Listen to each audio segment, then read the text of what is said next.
Students, मैं एक बार फिर से हाजिर हूँ आपके सामने पैरेललोग्राम लॉ ऑफ वेक्टर्स का टॉपिक लेके। जैसा कि मैंने कहा था, चलिए स्टार्ट करते हैं without any further delay. Parallelogram law of vectors ये भी काफी इंपॉर्टेंट है आपके वेक्टर्स चैप्टर के पॉइंट ऑफ व्यू से। चलिए हम लोग शुरू करते हैं। तो मैं यहाँ पे एक डायग्राम ड्रॉ करता हूँ। जैसे कि मैंने कहा है, फिजिक्स में diagram is very important. So let us draw the diagram first. Suppose ये एक वेक्टर है। ये वेक्टर को हम लोग लिख देते हैं पी वेक्टर। सपोज ये वेक्टर को हम लोग लिख देते हैं सपोज पी वेक्टर। ओके, और यहाँ से एक और वेक्टर हम लोग ड्रॉ करेंगे ऊपर, जैसा कि मैंने ट्रायंगल लॉ ऑफ वेक्टर्स के भी डेरिवेशन में किया था। लेकिन पैरेललोग्राम लॉ ऑफ वेक्टर्स में हम लोग इस वेक्टर को इधर नहीं लिखेंगे, इस वेक्टर को हम लोग यहाँ लिखेंगे। ये हम लोग वेक्टर नहीं, ये हम लोग सपोज एक पॉइंट ड्रॉ करेंगे, एक लाइन। यहाँ पे एक लाइन होगा, यहाँ पे वेक्टर नहीं होगा। इसमें ये डिफरेंस है, इसलिए मैंने पहले यहाँ पे लिखा था ताकि आपको ट्रायंगल लॉ ऑफ वेक्टर्स का फंडा रिकॉल हो जाए, वो मतलब वो वाला कॉन्सेप्ट। चलिए, ये जो लाइन है इसके पैरेलल यहाँ पे हम लोग ड्रॉ करेंगे क्यू वेक्टर को। थोड़ा सा शॉर्ट बनाते हैं ताकि ये पैरेललोग्राम जैसा लगे, वरना नहीं होगा। I think this will be enough. So let us assume this as Q vector. Okay, ये हम लोग का क्यू वेक्टर। यहाँ से हम लोग क्या करेंगे, बीच में से, इन दोनों वेक्टर्स के बीच में से एक लाइन ड्रॉ करेंगे। ये देखिए, आई think this is good. Okay, तो हम लोग एजम्पशन में एक लाइन हम लोगों ने ड्रॉ किया है। ये वाला पार्ट एक्स्ट्रा आ गया। So let us draw this out and now we will draw this part.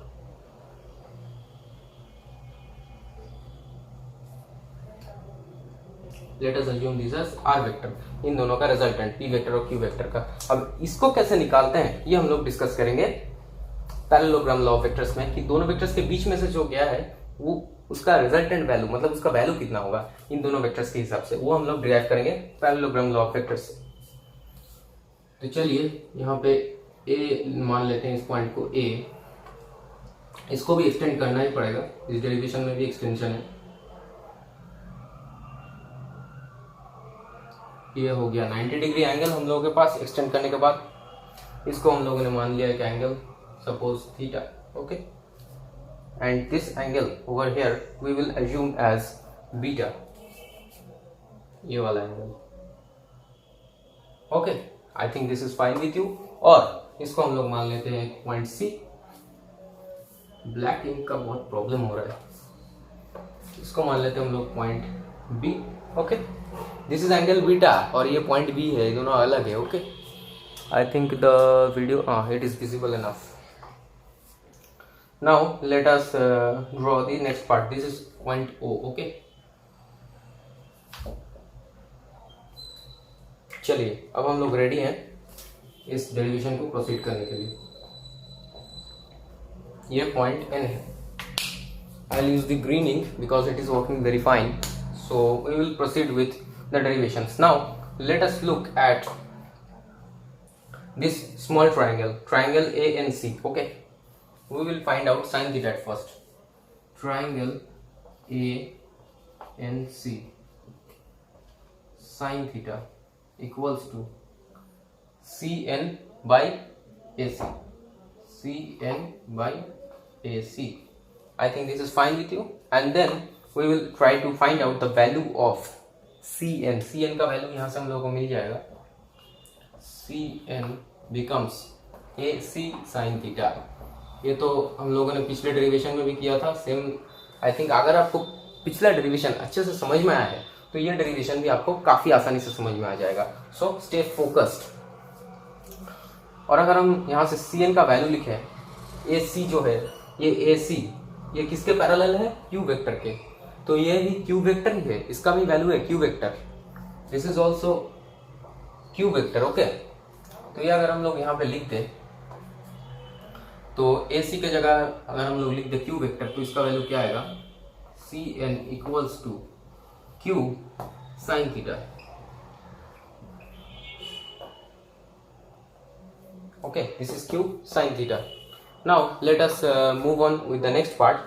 q sin theta हम लोगों को मिल चुका है और ए सी ओ बी का वैल्यू सेम है, इसलिए मैंने यहाँ पे लिखा q.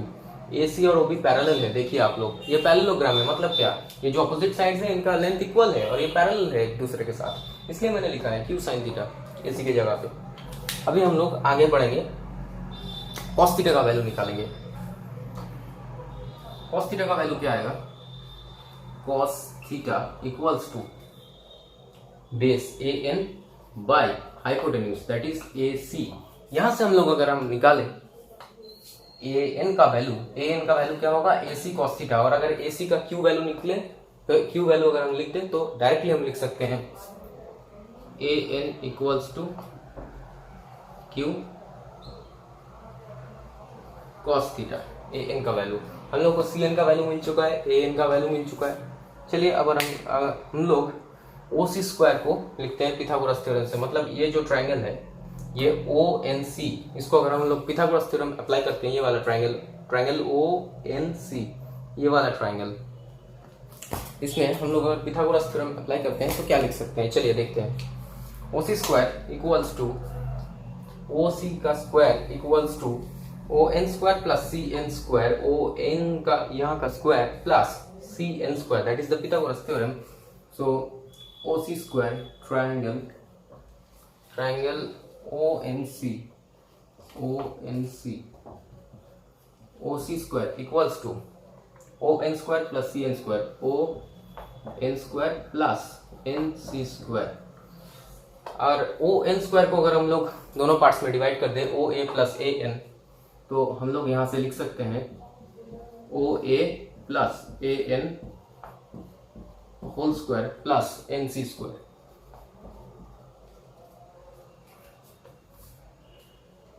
अगर हम लोग ओ ए का वैल्यू लिख दे, ओ ए मतलब ये वाला पार्ट, यहाँ पे वैल्यू है पी. चलिए लिख देते हैं पी प्लस ए एन का वैल्यू हम लोग को मिल चुका है Q cos theta whole square plus C N का वैल्यू मतलब ये वाला value A C square sine square theta. I think this is fine with you have understood this point. एक और स्टेप आगे जाते हैं, यहाँ पे देखते हैं क्या आता है. P square plus Q square cos square theta plus 2p Q cos theta plus A C square sine square theta. A C का वैल्यू तो क्यू है, मैंने लिखा है ए सी का वैल्यू तो क्यू आ जाएगा. I am sorry, I have not written that.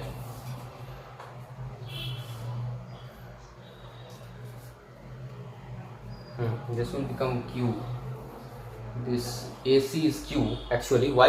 Because this is parallelogram. ये opposite side है, तो ये q लिख सकते हैं हम लोग. तो अगर मैंने यहाँ पे लिख दिया q, यहाँ पे भी लिख दिया q, चलिए ये बन गया हम लोगों का पार्ट. अगर आप लोग नोटिस कर सकते हैं बिल्कुल पिछली बार की तरह, यहाँ पे एक चीज है, that is these two parts. अगर हम लोग q स्क्वायर को कॉमन ले ले और sine square theta plus cos square theta को ब्रैकेट के अंदर लिख दें, then it becomes 1. तो चलिए हम लोग फिर से ऊपर लिखते हैं. there is no space in this place, so we will write here. चलिए अगर हम लोग यहाँ पे लिखते हैं तो क्या आएगा? इसका वैल्यू आएगा पी स्क्वायर. अब हम क्या करते हैं, पिछले डेरिवेशन में मैंने लिख के दिखाया था आपको, इसलिए मैं डायरेक्टली अब लिख दूंगा. क्या आ रहा है? पी स्क्वायर ओ सी स्क्वायर, ओ सी ये वाला पार्ट है. ओ सी का वैल्यू क्या है? Are.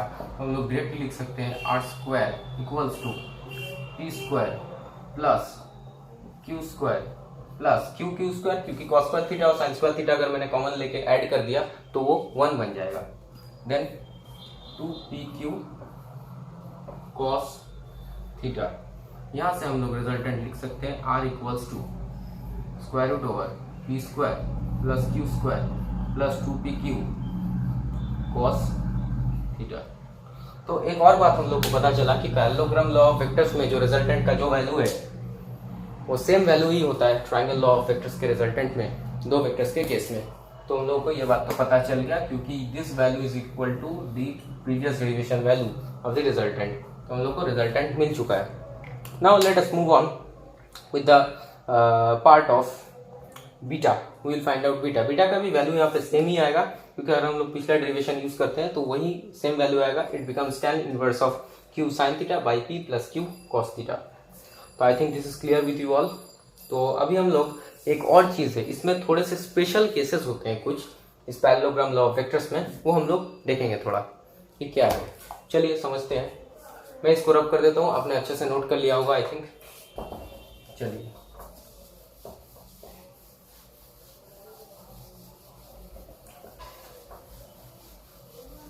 I think you have got the concept and good enough, well enough. So let us move on with the special cases. The red ink is damaged, I think.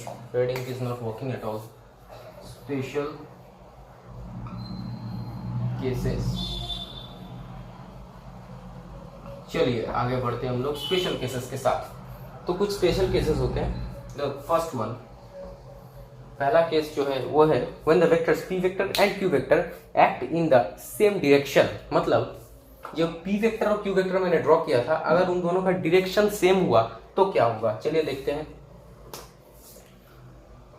p vector and q vector same direction, same direction. तो चलिए देखते हैं कि क्या बनता है इस case में. अगर p वेक्टर और q वेक्टर सेम डायरेक्शन में रहा तो वो जो थीटा वाला एंगल था वो जीरो बन जाएगा. The theta angle becomes 0 degree.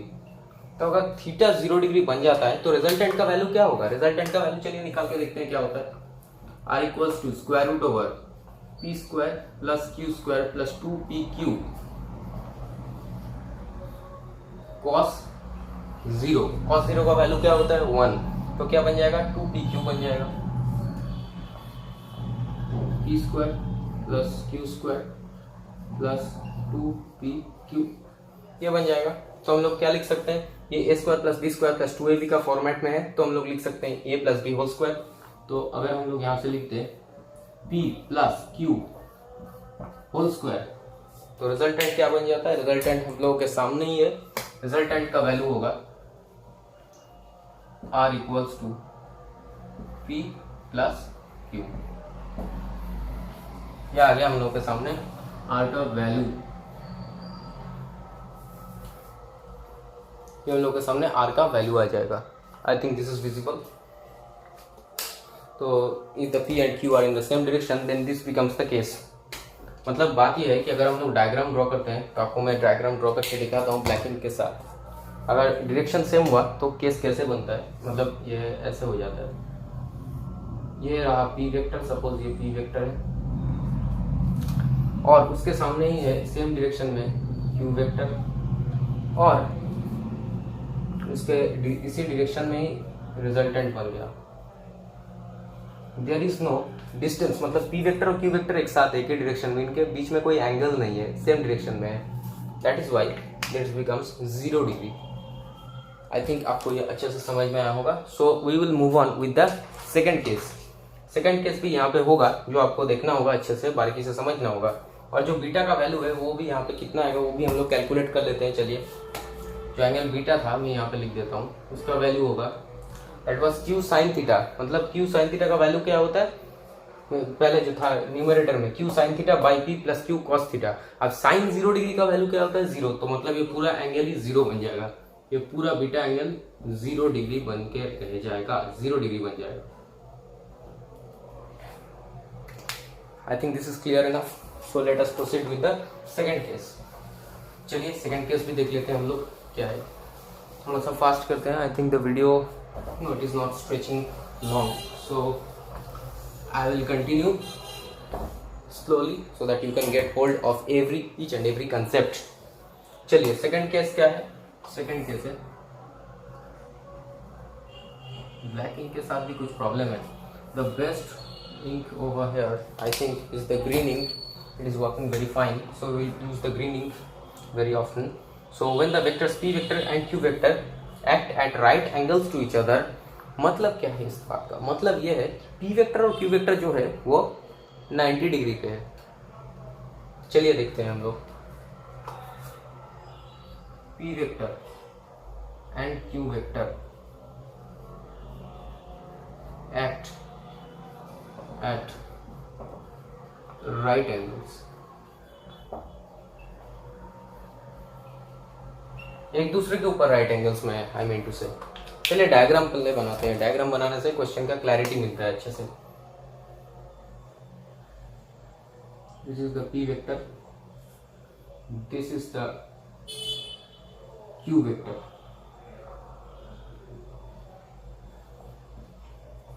P vector Q vector, ये पैरेललोग्राम बना ही नहीं, देखिए आप कितना मजेदार है। पैरेललोग्राम बना ही नहीं जब ये 90 डिग्री में बन गया। क्यों? क्योंकि कोई भी दो साइड पैरेललोग्राम का 90 डिग्री पे कैसे हो सकता है? Then it is not a parallelogram.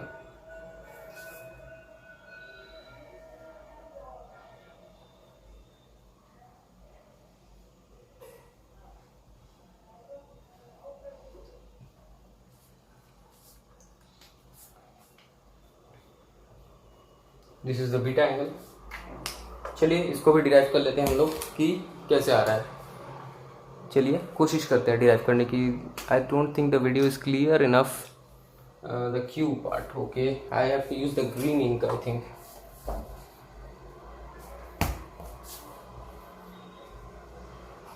Now it is clear enough. चलिए आगे बढ़ते हैं। अगर थीटा का वैल्यू 90 डिग्री बन जाए तो क्या होगा? यहाँ पे यही पूछा गया है, क्योंकि अगर मैं इसको एक्सटेंड कर दूं तो आप देख सकते हैं ये 90 डिग्री पे है थीटा। तो अगर 90 डिग्री पे है तो मैं यहाँ पे क्या लिख सकता हूँ? थीटा का वैल्यू अगर 90 डिग्री पे हो गया, ये जो एंगल है ना, ये वाला angle, this is theta over here. So we will introduce here, let's not assume this angle, we will only assume the beta part, okay? Only assume the beta part. चलिए अब हम लोग देखते हैं कि इस केस में क्या होगा। तो रिजल्टेंट का वैल्यू चलिए निकाल के देखते हैं क्या होता है।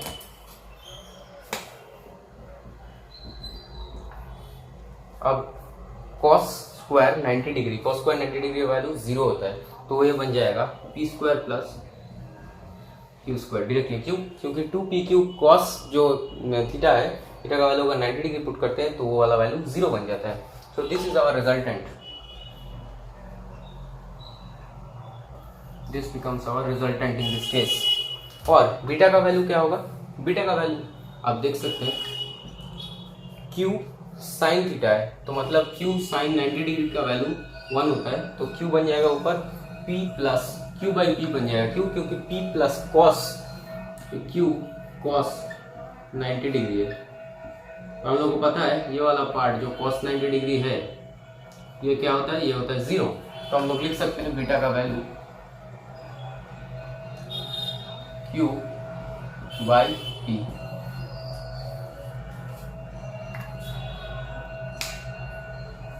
The ink is not clear enough, I can understand that, but please bear with this. तो चलिए सेकंड केस भी हम लोगों ने डिस्कस कर लिया। I think you have got the concept well, and let's move on to the last concept, that is the third case. उसके बाद पैरेललोग्राम लॉ ऑफ वेक्टर्स आपका खत्म हो जाएगा, और आई थिंक वेक्टर्स का मतलब मेजर जो पोर्शन होता है, मेजर पोर्शन, वो मेजर पोर्शन खत्म हो जाएगा। इसके बाद जो है एक और इम्पोर्टेंट टॉपिक आता है, that is dot product and cross product of vectors. वो भी हम लोग डिस्कस करने वाले हैं, कोई भी प्रॉब्लम नहीं है, पूरा एकदम डिटेल्स में डिस्कशन होगा सारे टॉपिक्स का। चलिए थर्ड केस डिस्कस करते हैं। थर्ड केस क्या बताता है हम लोगों को? जब P और Q वेक्टर्स ऑपोजिट डायरेक्शन में, P और Q वेक्टर्स ऑपोजिट डायरेक्शन में, चलिए देखते हैं क्या होता है। P vector and Q vector opposite directions, opposite directions. चलिए अगर हम लोग देखते हैं कि ऑपोजिट डायरेक्शंस में अगर हैं तो क्या होता है, चलिए पहले डायग्राम ड्रॉ करते हैं। I will only use the green ink because it is visible enough, so please understand that. अगर मैं यहाँ पे ड्रॉ करता हूँ, if this is the P vector in this direction, and if this arrow is P vector and this arrow becomes Q vector, then they are asking what will be the resultant. Suppose this is the resultant, ये होता है diagram. चलिए अब हम लोग derivation करके देखते हैं कि इसका वैल्यू क्या आता है। यहाँ पे थीटा का वैल्यू ऑपोजिट डायरेक्शन में, मतलब क्या, थीटा ऐसे खुला एंगल, खुलते खुलते खुलते खुलते आधा खुल गया, मतलब ये सेमी सर्कल बन गया एंगल, तो क्या बन जाता है 180 डिग्री। थीटा का वैल्यू हो जाएगा 180 डिग्री। चलिए अब देखते हैं क्या होता है अब जब थीटा का वैल्यू 180 डिग्री होता है। तो रिजल्टेंट निकालने की कोशिश करते हैं। So cos of 180 degree, cos of 180 degree -1 और साइन ऑफ 180 डिग्री इज 0। तो अगर हम लोग यहाँ से निकालते हैं cos 180 डिग्री sin 180 डिग्री का वैल्यू हम लोग को पता है। तो let's move on with r equals to p square plus q square -2pq। अब -2pq कैसे हुआ, क्यों, क्योंकि cos 180 degree plus 2pq cos 180 degree -1 हो जाता। तो माइनस को अगर मैंने प्लस की जगह पे लिख दिया, अगर मैंने माइनस को पहले लिख दिया तो वो -2pq बन जाता है। आप ड्राइव करके देखिए, क्योंकि मुझे स्टेप जंप करना पड़ा। ये बहुत ही आसान सा स्टेप है, I think you can understand this. So resultant will become a square plus b square -2ab। तो क्या बन जाएगा a minus B whole square, square root को हटा दिया a minus B, so this becomes p minus q। This will be your resultant in this case. Beta का value क्या होगा, q साइन 180 डिग्री 0। क्यों, क्योंकि न्यूमरेटर में q साइन 180 डिग्री है, साइन 180 डिग्री का वैल्यू 0, तो बीटा का वैल्यू बन जाएगा 0। ये हम लोगों का हो गया इन derivations and this was the important part. Now I think you have understood what are the triangle laws of vectors and parallelogram laws of vectors and the special cases. I think you have understood this part also, क्योंकि a square plus b square -2ab, अगर मैंने इसको a minus B square के whole square के form में लिखा है, इसके ऊपर स्क्वायर रूट है, अगर मैं स्क्वायर रूट को हटाना चाहूँ तो क्या आ जाएगा a माइनस बी, वही मैंने लिख दिया है। I think you have understood this part. Okay, चलिए आपको अगर अच्छे से समझ में आ गया हो तो इस वीडियो को यहीं पे समाप्त करते हैं। I think you have got these two concepts, and keep in mind these two concepts are very very very important. So with that, if you have understood the concepts, if you have liked this video, then please give a thumbs up to this video, hit the like button, then also hit the subscribe button, and also hit the bell icon, so that you can be notified whenever I upload any new video. And also share this video among as many students as possible, so that the students can be benefited. Also, I am planning to start a new series of Sunday special videos, when I will upload Saturday or Sunday, any of these 2 days I'll upload videos related to your studies. I'll also continue my self development videos which I have uploaded. You can see the playlist, check the playlist in the channel. You will be able to see that there is a playlist of self development videos where I share with you many tips which the students can use in their studies and also in their day-to-day life, so that they can improve their life. Also, I upload book related videos. I'm also thinking of uploading the book related videos once again. That is also in my playlist, you can check that. So we will continue with the next part of vectors in the upcoming videos, so stay tuned to the channel. Bye guys.